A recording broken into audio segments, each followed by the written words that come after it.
Jan is like every other 16-year-old kid.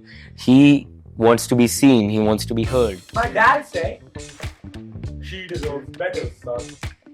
Which we all know. Jan plays a pivotal role throughout the play itself.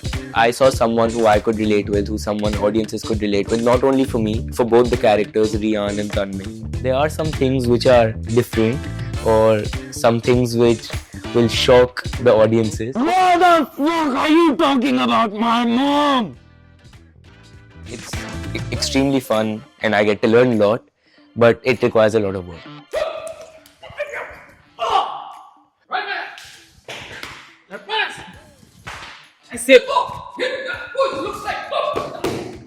First, I start with my vocal warm-up, then physical warm-up. So my voice adapts to the character and my physicality also adapts to the character, and then I mentally adapt into the character, which helps me fully zone in and be prepared to go on stage.